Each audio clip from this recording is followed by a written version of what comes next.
அனைவருக்கும் வணக்கம். அஸ்ஸலாமு அலைக்கும். என் பேர் முபசீர். விவசாய போதனாசிரியராக விவசாய திணைக்கிறதுக்கு கடமையாகுது. அன்றைக்கு ஒரு முக்கியமான ஒரு தலைப்புக்குள்ள நான் போகிறோம். மீன் கரைசல் அல்லது பிஸ்டோனிக் தயாரிக்கிற முறைகளை தான் நாங்கள் படிப்போம் பார்க்குறோம். அதில் அதை ஆரம்பிக்கும் போது உங்களுக்குள்ள ஒரு சின்ன டல் ஒன்று இருக்கிற மாதிரி இருக்குது. நான் ஒரு சின்ன வசனம் ஒன்று சொல்கிறேன், நீங்கள் எல்லாரும் அதை இருந்த மாதிரியே உச்சரிங்க, சரி? ஆனால் சிரிக்கக்கூடாது. நான் ஒரு தடவை சொல்கிறத நல்லா கிரேஜ் பார்த்துட்டு தொடர்ச்சியாக சொல்லிட்டு போவோம். 10 மீன் லோரியில் ஒரு லோரி இறால் லோரி. சொல்லுங்க பாபு. இன்னொரு தடவை சத்தமா சத்தமா. அப்ப இப்ப நீங்க அந்த மீன் லோரியில ஒரு பகுதியை தான் நாங்க என்ன செய்ய போறோம், நாங்கள் பார்க்க போறோம். மீன் கரைசல் தயாரிப்பு நாட்டுல பெரிய யூரியாவுக்கு பெரிய ஒரு தட்டுப்பாடு வந்து யூரியாவை தடை செஞ்சிருக்கிறாங்க. அதுக்கு பதிலாக ஒரு மாற்று வழியா என்ன இயற்கையான சேதன திரவ பசலைகளை தயாரிக்கலாம் என்ற ஒரு விஷயத்தை யோசிச்ச டைம்ல தான் மீன் கரைசல்ன்ற பாவனை மிகவும் பிரபலம் அடைஞ்சிருக்குது. அதிக அளவு நைதரசன், அது போன்று யூரியாவுக்கு பதிலாக மிகவும் கூடுதலான நைதரசனை கொண்டு பயன்படுத்தக்கூடிய ஒரு பொருள் இருக்கிறதால நாங்கள் இதை தயாரிக்கிற முறைகளை நாங்கள் விரிவாக பார்க்கறதுக்கு இருக்கிறோம். அதோட சம்பந்தப்பட்ட ப்ராக்டிக்கல் பயிற்சிகளை எங்களோட விவசாய போதனாசிரியர் மன்சூர் அவர்களால் தெளிவுபடுத்தப்படும்.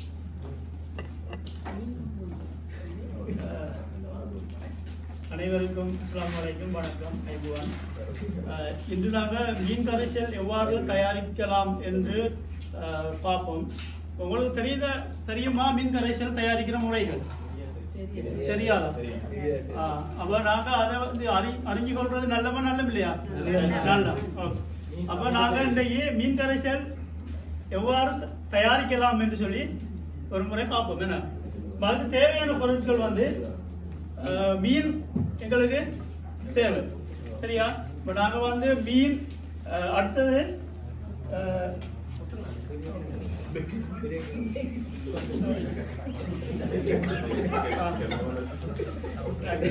எங்களுக்கு வந்து முதலாவது மீன் தேவை. அடுத்தது நாட்டு சர்க்கரை. எங்களுக்கு நாட்டு சர்க்கரை அல்லது வந்து சீனி, சிவப்பு சீனி, கபில நிறமான சீனி எடுக்கலாம் அல்லது நாட்டு சர்க்கரை எடுக்கலாம். அடுத்தது வந்து இது ரெண்டும் மிக முக்கியம். இது ரெண்டும் வந்து நாங்கள் அளவு வந்து சம அளவில் எடுக்கணும். ரெண்டும் 1:1 என்ற விகிதத்தில் நாங்கள் எடுப்போம். அடுத்தது வந்து சில தண்ணி சேர்ப்பாங்க, ஆனால் தண்ணி வந்து கட்டாயமாக பாதிக்க கூடாது. தண்ணி தேவையில்லை, சரி? அப்போ நாங்கள் இந்த மீன் வந்து எவ்வளவு மீன் எடுக்கணும்னு சொல்லி உங்களுக்கு தெரியுமா?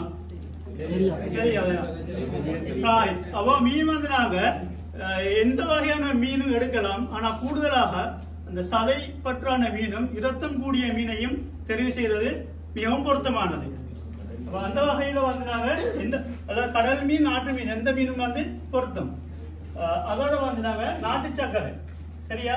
சர்க்கரை கட்டி சர்க்கரை எடுத்துட்டு அதுவும் வந்து எடுத்து முதல்ல வந்து நாங்க இந்த சர்க்கரை இப்படி வந்து நாங்க சர்க்கரை வந்து எடுக்கணும். மீன் 1 கிலோன்னு சொன்னா சர்க்கரையும் வந்து பாருங்க. அப்போ மீன் 1 கிலோன்னு சொன்னா அப்படியான சர்க்கரை வந்து 1 கிலோ வந்து நாங்க எடுக்கணும். சர்க்கரையை வந்து முதலாவது தூளாக்கணும், பிடிச்சி தூளாக்குறது. தூளாக்கிட்டு 2 எடுத்து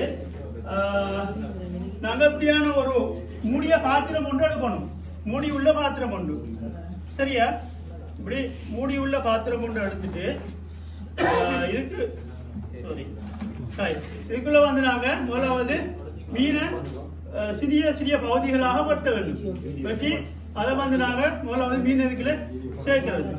அதே மாதிரி சர்க்கரையை வந்து 2ஐயும் இடிக்கணும். இடிச்சு தூளாக்கி 2ஐயும் ஒன்றா என்ன செய்யணும், மிக்ஸ் பண்ணுவோம், சரியா? அப்போ மிக்ஸ் பண்ணிட்டு அதை வந்து நாங்க எவ்வளவு காலம் வச்சிருக்கணும்?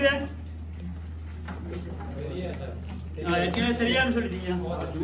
ஓகே. அப்ப நாங்க மிக்ஸ் பண்ணிட்டு இதை வந்து நாங்க 21 நாளைக்கு வச்சுக்கணும். அப்படியே மூடி இடைக்கிட வந்து இப்படி நாங்க 2ஐயும் குளுக்கணும், சரியா? குளிக்கிட்டு 21 நாளைக்கு வச்சிருக்கலாம்.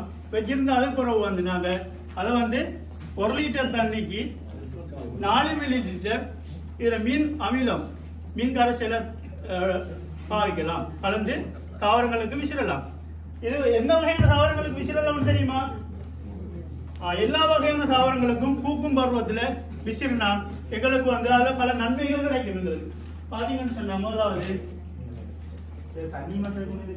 தண்ணி சேக தேவையில்லை. நாங்க தண்ணி தேவையில்லை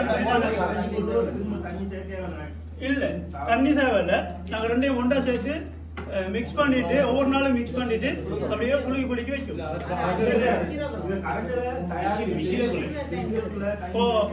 விசிற டைம்ல சொன்னா 1 லிட்டர் தண்ணிக்கு 4 மில்லிலிட்டர் மின் அமிலம் சேர்க்கணும்.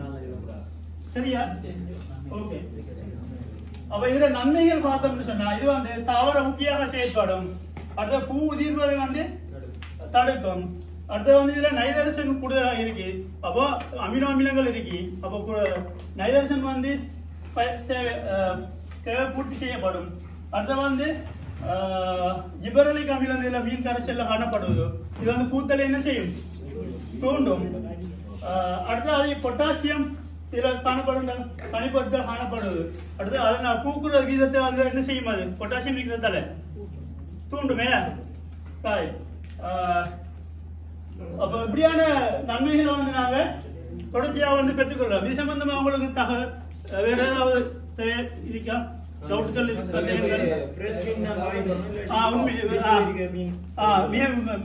நல்ல கேள்வி உண்டு. எப்பொழுதும் தூய்மையான மீனை தான் பாவிக்கலாம். வேணாம் பழுதடைந்த மீனோ அல்லது இளையன்கள் வைத்த மீனையோ நாங்க பயன்படுத்தக்கூடாது.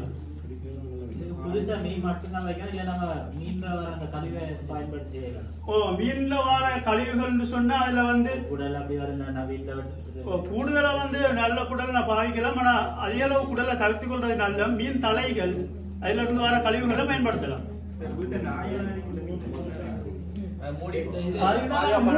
மூடி பாதுகாப்பான ஒரு இடத்துல வந்து நாங்க 21 நாள் வந்து பாரமீன போட்டுட்டீங்க. பாரமீன் சரியான விலை கூட